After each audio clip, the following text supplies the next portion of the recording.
Alright, welcome to another video.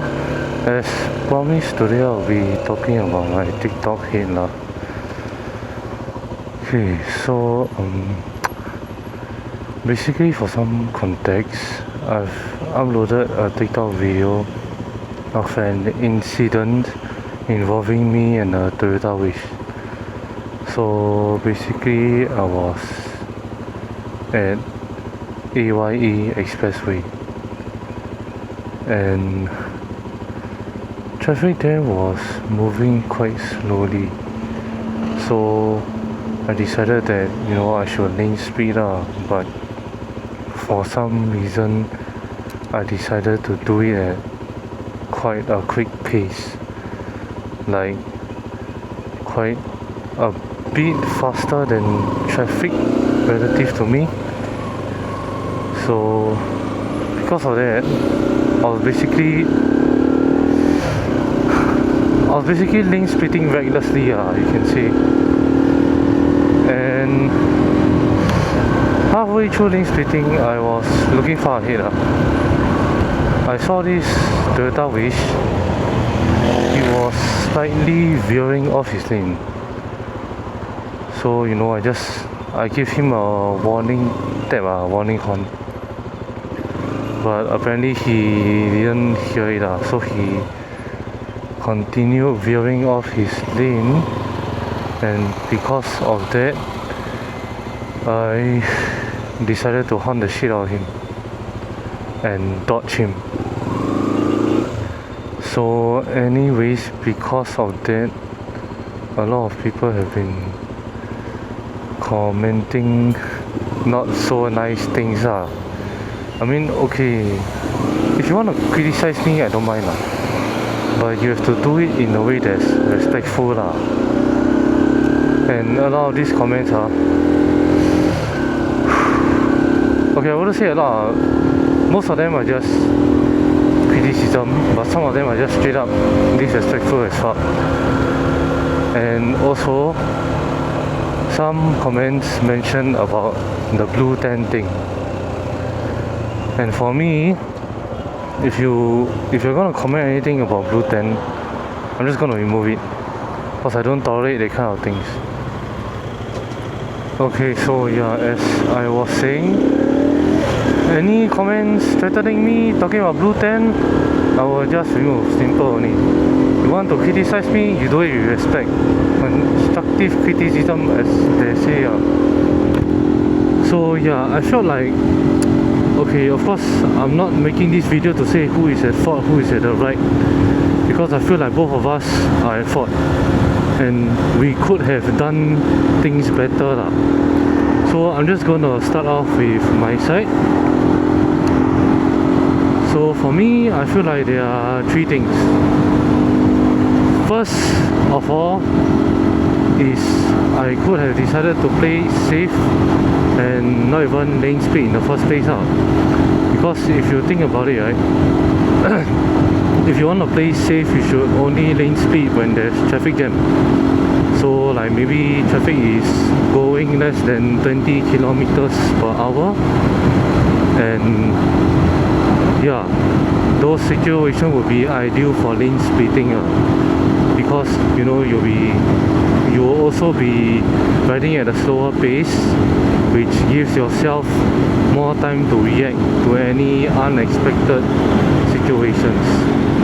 So that was the first thing I could have done. But for me, that day AYE traffic was really too slow already.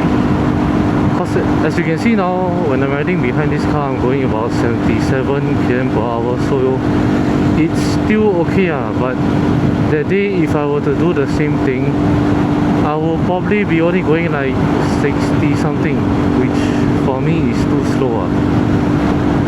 And that leads me to the second point, which is I could have lane speed slower. So I wasn't speeding, by the way. The day when I was lane splitting, I was going 85. So if you think about it, technically I wasn't speeding, because the speed limit is 90. But but the thing is, when it comes to lane splitting at high speeds, it doesn't really work that way.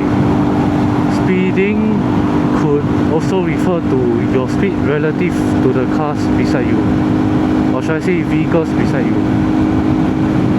So the day I was going 85 and the cars beside me were going maybe 70 plus like that, and that's why if you see the video, it literally looked like those cars were flying past me. That's how big the speed difference was. So for my second point, I could have lane splitted slower at a much more reasonable pace, as you know, more in line with the cars beside me, but still a bit faster than them. What is this guy doing? He's in between two lanes. Okay, so moving on to my third point, which if you see the video, I actually closed my throttle and went into a gap to avoid him.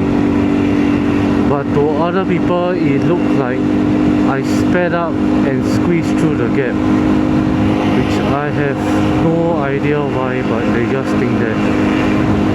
But what I could have done was to brake basically.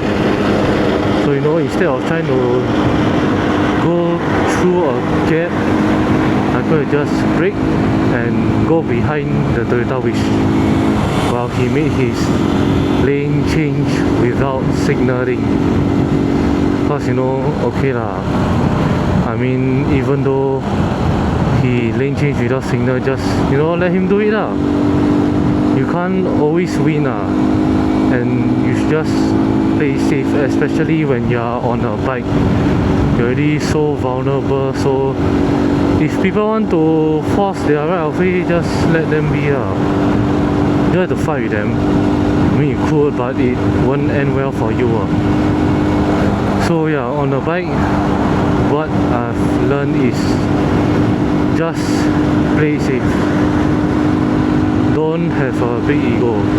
Because when you ride motorcycles, you cannot have a big ego. You really need to throw your ego to one side. So yeah, like example, don't brake check people, point middle finger, this guy is veering out of his lane.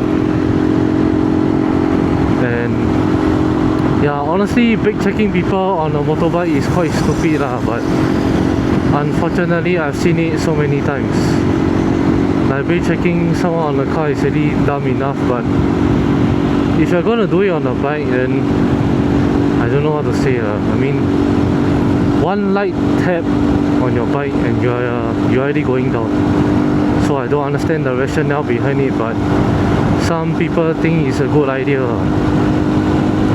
And so yeah, that's things I could have done better.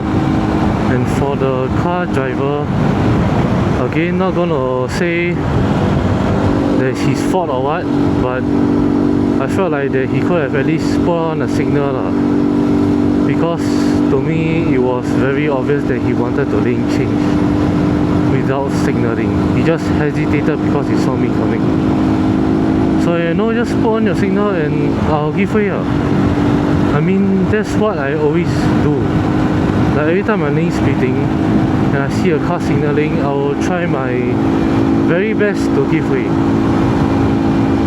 And I know most people who lane split don't do that. Stop veering off your lane, bro. So yeah, I mean, at the end, both of us have things to learn from. And honestly, if you ask me, I'm not angry at him. And I should have posted his car plate number. But that was just me, you know, in the heat of the moment, I was just so infuriated. I was like, I just want to fire this guy, you know, for doing such a stupid thing. But yeah, and another thing is that from the video, it's a bit hard to see him veering off, but I mean, just look at the road markings and you can see it. It's very obvious.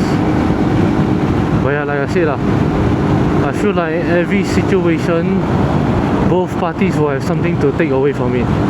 It's not just a one-sided thing like, oh, it's my fault, no sorry, it's your fault and I'm in the right, then end of story.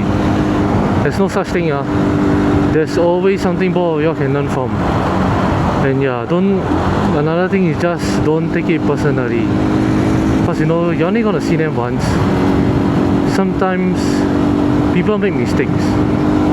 Maybe they didn't see you, they didn't check their blind spot, something like that. Anything, people will make mistakes on. And just learn to forgive.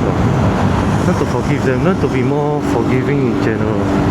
You wouldn't be so miserable if you just learn to forgive people. And yeah, don't take it personally. It's not that they hate you and they purposely want to cut you off. Just like it's an honest mistake. Maybe they were daydreaming, not really paying attention. Yeah, and honestly that's about it. I don't really have much to talk about the TikTok hate.